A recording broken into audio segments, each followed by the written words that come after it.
ସକାଳୁ ସକାଳୁ ଆପଣ ପ୍ରାତଃ ଭ୍ରମଣରେ ବାହାରୁଥିବେ, ଶରୀର ସୁସ୍ଥ ରହିବ, ମନ ପ୍ରଫୁଲ୍ଲ ହେବ।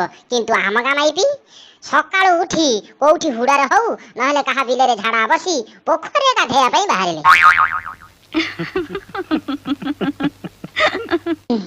ଏଥିରେ ଆମ ଗାଁ ମାଇପିଙ୍କର କିଛି ଭୁଲ ନାହିଁ। ଏ ସରକାର, ତୁ ତ 12,000 ଟଙ୍କା ଲାଟିନି ପାଇଁ ଦେଲୁ ଯେ ସେଥିରୁ 2,000 ଦଲାଲ ନେଇଗଲା। ଆଉ 10,000 ଟଙ୍କାରେ ଯୋଉ ଲାଟିନି ହେଲା ସେଥିରେ କୁକୁର ବି ମନା କରୁଛି ମୁଁ ହଗିବିନି, ବାହାର ହଗିବି, ସେଇଟା ସ୍ୱାସ୍ଥ୍ୟ ପକ୍ଷେ ଭଲ। ମୋର କହିବା କଥା, ହଗିଲା ବେଳକୁ ତ କିଏ ଦେଖି ଦଉଛି ଯେ କହୁଛ ଘର ଭିତରେ ହଗ, ଗାଧେଇଲା ବେଳକୁ ଆଉ କେହି ଦେଖୁନାହାନ୍ତି। ଆଉ 4-5,000 ଖର୍ଚ୍ଚ କରିଥିଲେ ଗୋଟେ ବାଥରୁମଟା ହେଇଯାଇଥାନ୍ତା। ହଁ, ତମର ତ କାଳିଆ ଯୋଜନାକୁ ପଇସା ନାହିଁ, ଆଉ ବାଥରୁମ ଦବ କୋଉଠି? ଏଇ ଲାଟିନି କଥା ପଡ଼ିବାରୁ ମୋର ଗୋଟେ କଥା ମନେ ପଡ଼ିଲା। ମୁଁ ତ ଜାଣିନଥିଲି, ଆମ ଗାଁ ନେତା ଟୋକା ମତେ ଆସି କହିଲା ତମର ଗୋଟାଏ ଲାଟିନି ଆସିଛି, ତମେ ପ୍ରମାଣପତ୍ର ଦେଲେ ତମର ଲାଟିନିଟା ହବ। ମୁଁ ତାକୁ କହିଲି, ଆରେ ପୁଅ, ପ୍ରମାଣପତ୍ର ତତେ କଣ ମୁଁ ଦେବି? ନା ପ୍ରମାଣପତ୍ର ନଦେଲେ ତମର କେମିତି ହବ ଲାଟିନି? ମୁଁ ତାକୁ ଟିକେ ମଜାରେ କହିଦେଲି, ଆରେ ପୁଅ, ମୁଁ ହଗୁଛି, ତୁ ନେଇଯା, ତମ ଅଫିସରକୁ ଦେଖେଇବୁ, କହିବୁ ଯେ ଏ ଲୋକ ହଗୁଛି, ଆକୁ ଗୋଟେ ଲାଟିନି ଦିଅ। ସେଇଦିନ ସେଇଠୁ ତ ରାଗିକି କୁଆଡ଼େ ଗଲା ଯେ ଗଲା, ମୁଁ ଆଉ ତା ଟେର ପାଇଲିନି। ମୁଁ ମୋର ଲାଟିନି କି ଭାବି ଭାବି ଯେ ଏମିତି ପଦାରେ ହଗୁଥିଲି ସେମିତି ହଗିଲି। ପୁଣି କିଛି ଦିନ ପରେ ଆସିକି କହିଲା ତମର 12,000 ଟଙ୍କା ଆସିଛି, ଆଉ ମୁଁ ଲାଟିନିଟା କରିବି। ମୁଁ ତାକୁ କହିଲି, ଆରେ ତୁ କି ଲାଟିନି କରିବୁ? ନା ହଁ, ମୁଁ ସମସ୍ତଙ୍କର କରୁଛି, ତମର କରିପାରିବିନି? ମୁଁ ଏମିତିଆ ଲାଟିନିଟା କରିଦେବି ଯେ ତମେ ସେ ଲାଟିନିକୁ ଦେଖିଲା ମାନେ ଝାଡ଼ା ନ ହଉଥିଲେ ବି ହବ। ଏଇନା ସେ ଲାଟିନିରେ ଜାଳ ଥୁଆ ହଉଛି, ଆଉ କଣ? ହଉ ଛାଡ଼, ମୁଁ ଏଇଠି ଆପଣମାନଙ୍କୁ ଟିକେ ଅନୁରୋଧ କରିବାକୁ ଚାହିଁବି ଯେ ଭିଡ଼ିଓଟିକୁ ଲାଇକ୍ କରି ଗୋଟିଏ କୌତୁକିଆ କମେଣ୍ଟ ଆପଣ କରନ୍ତୁ। ଆମେ ଆପଣଙ୍କର ସେହି କମେଣ୍ଟକୁ ନେଇକି ଭିଡ଼ିଓରେ ସାମିଲ କରିବୁ। ସେୟାର ଆଉ ସବସ୍କ୍ରାଇବ କରିକି ଆମ ମନୋବଳ ବଢ଼ାଇବା ସହିତ ଆପଣ ଆମ ଗୁଆଦିଆ ବନ୍ଧୁରେ ସାମିଲ ହେଇପାରିବେ। ତମେ ଯାଅ ଝାଡ଼ା ବସିବାକୁ ଯାଅ, ତମକୁ ଅଟକେଇଲେ ଭୁଲ।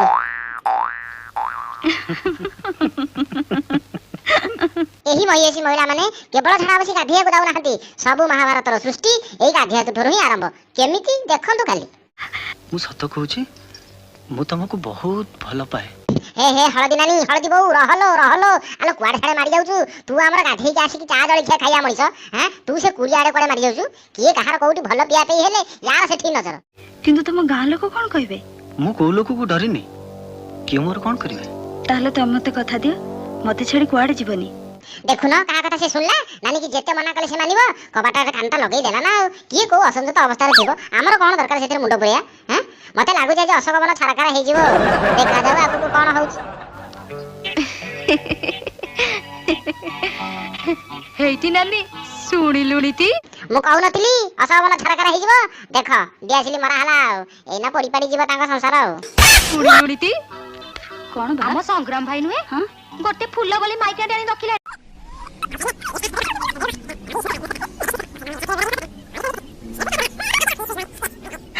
ହେଇଠି ନାନୀ, ପୁଣି କଣ ବା? କାହାକୁ କହିବନି ତି?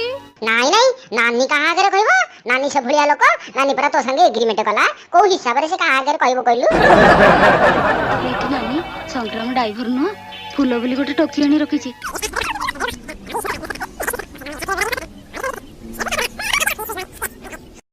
ମୁଁ ତ ତମକୁ କହିଦେଲି। ହେଇଠି ନାନୀ, ତମେ କାହା କହିବନି ଟି? ନା ନା, ସେ ନାନୀ ସିନା ଭରସାରେ ତତେ କହିଦେଲା, ତୁ ପରା ଏ ନାନୀକି ଭରସାରେ କହିଲୁ। ଇଏ କଣ ଆଉ କାହା ଆଗରେ କହିବ? ସେଇଥିପାଇଁ କହନ୍ତି ସ୍ତ୍ରୀ ଲୋକ ଆଗରେ କିଛି କହିବ ନାହିଁ।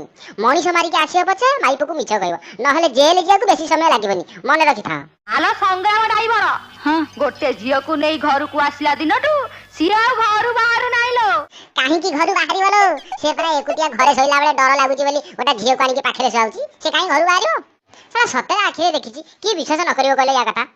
ଦି ଜଣ ଯାକ ହାତ ଧରା ଧରି ଯୋଉ ହସ, ଯୋଉ ଖେଳ, ମୁଁ ପୁରା ନିଜ ଆଖିରେ ଦେଖିଛି ଲୋ। ଅନେଇଲୁ ମାଉସୀ, ସେ ଆଖି ଦିଟା ତଡ଼ା ହେଇକି ବାଟି ଖେଳ ହବ, ଜାଣିଛୁ ମୋ କଥା? ସେଇ ଦିନଠାରୁ ବନ୍ଧୁମାନେ ସେ ପ୍ରେମୀ ଦି ଜଣଙ୍କ ଘରେ ଜାଣିଲେ, ଆଉ ସେମାନେ ଆଗକୁ ବଢି ପାଇଲେ ନାହିଁ। ଝିଅର ବାପା ଝିଅକୁ ଆଉ କୋଉଠି ବାହାର କରିଦେଲା। ଅଶୋକବନ ପୁରା ଛାରକାର ଗୁଣ୍ଡ। ପ୍ରେମ ତ ଏଣ୍ଡ, ମୋର ଯୋଉ ମନ ଦୁଃଖ।